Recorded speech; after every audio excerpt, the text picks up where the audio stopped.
নবম জাতীয় pay scale নিয়ে আলোচনার শেষ হচ্ছে না। আলোচনার কেন্দ্রবিন্দুতে বর্তমানে নবম জাতীয় পে স্কেল। তবে আজকে আমরা গুরুত্বপূর্ণ একটি ইম্পর্টেন্ট তথ্য দ্য ডেইলি ক্যাম্পাস পত্রিকা থেকে আপনাদের মাঝে উপস্থাপন করার চেষ্টা করব, যেখানে বিভিন্ন তথ্য রয়েছে। তার মধ্যে ইম্পর্টেন্ট যে বিষয়টি সেটি হলো আজকে নতুন করে বেতন কাঠামো চূড়ান্ত করার লক্ষ্যে পে কমিশন বিভিন্ন সচিবদের সঙ্গে বসেছে।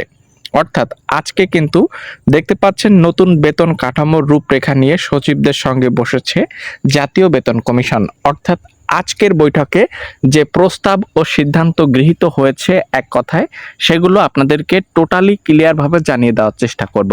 তাই প্রত্যেকের কাছে রিকোয়েস্ট করব, যারা চ্যানেলের নতুন দর্শক এখন পর্যন্ত আমাদের চ্যানেলটিকে সাবস্ক্রাইব করেননি, প্রথমেই চ্যানেলটিকে সবাই সাবস্ক্রাইব করে দিবেন। ভিউয়ার্স, আমরা পর্যায়ক্রমে আপনাদেরকে সকল গুরুত্বপূর্ণ ইনফরমেশন জানানোর চেষ্টা করছি।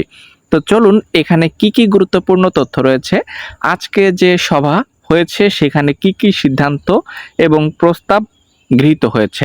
নতুন বেতন কাঠামোর রূপরেখা নিয়ে সচিবদের সঙ্গে বসেছে জাতীয় বেতন কমিশন। প্রকাশিত 19 নভেম্বর 2025 তারিখে, আজকে বিকেল 3:30 বা 3:51 খবর।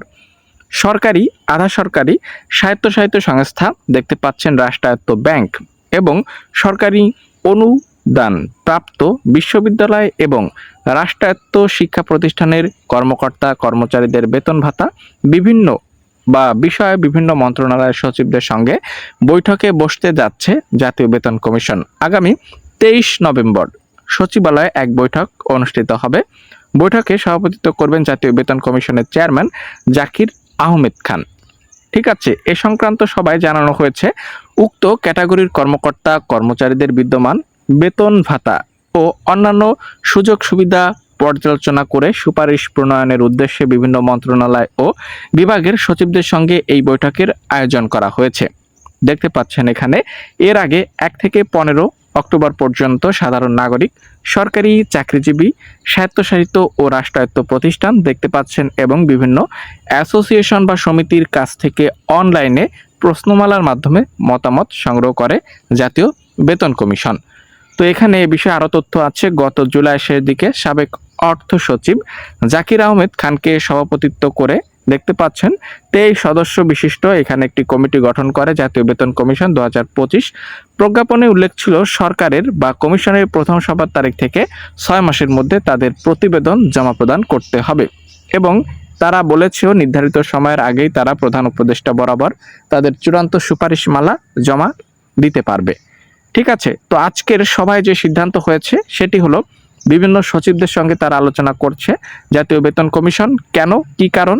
সেই কারণটি হলো আগামী 23 নভেম্বর সোমবার তারা নতুন করে আরও একটি বৈঠক করবে। সেই বৈঠকে কি কি বিষয় থাকবে আলোচনায়, বা কতটি গ্রেড নির্ধারণ করা হবে, কবে পে স্কেল প্রদান করা হবে, কবে প্রজ্ঞাপন, কবে গেজেট, কবে বাজেট, সকল বিষয় 23 তারিখ আশা করছি ওই যে মিটিংটি অনুষ্ঠিত হবে তার পরবর্তীতে আপনাদেরকে জানাতে পারবো। তো চ্যানেলে নতুন হলে সাবস্ক্রাইব করুন, এ বিষয়ে মতামত জানানোর জন্য কমেন্ট করুন। ধন্যবাদ।